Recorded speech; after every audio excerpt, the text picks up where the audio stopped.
The next morning, Ada pretended nothing had happened. She washed the dishes, polished the tables, and fed Shadow, though her hands trembled. When Mr. Rowland left for work, she crept upstairs again. The black door looked the same, but she noticed something new, a faint crack near the bottom. She knelt, pressed her eye against it, and froze. There was a woman's shoe on the floor inside, dust-covered but recent.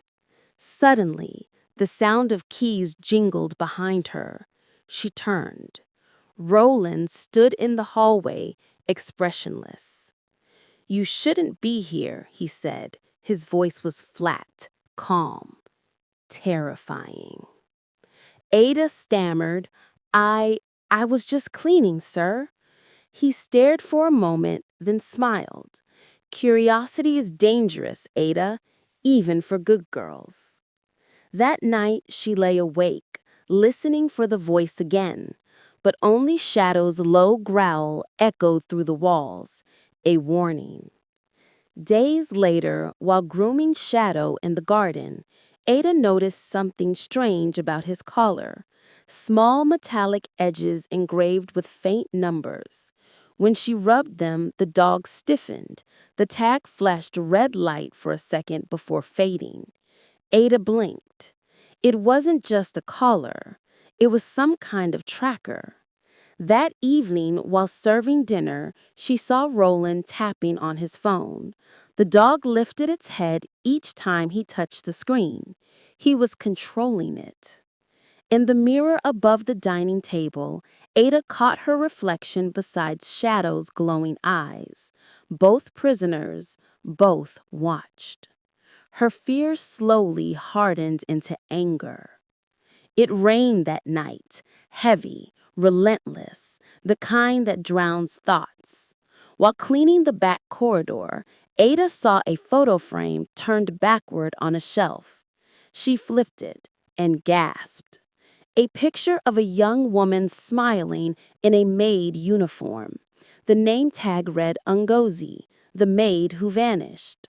Roland's wife, Madame Lisa, entered suddenly. Her perfume arrived before her voice.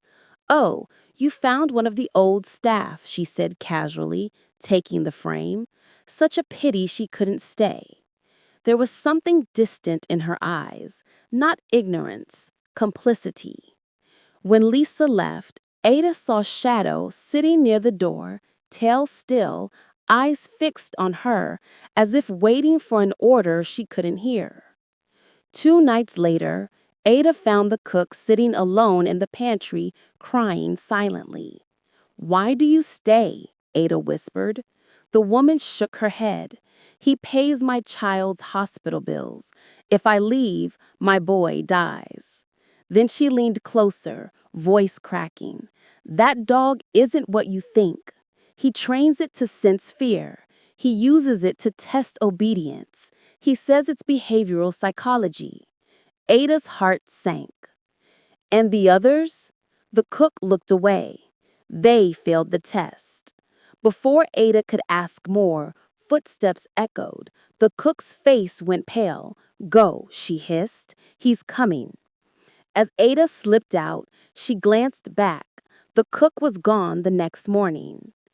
One quiet afternoon, Roland asked Ada to clean his study. He left in a rush for a business meeting. She worked quickly, but her curiosity led her to the desk. Beneath a stack of folders, she found a USB drive labeled Behavioral Project 9A. Her pulse quickened. She inserted it into the laptop on his desk. Videos filled the screen. Recordings of the missing maids, standing stiff in front of Shadow, trembling as Roland's voice echoed commands. Ada covered her mouth. She recognized the last face, Ngozi, eyes wide with terror. Then came a final file. It was labeled simply Subject 10, Ada.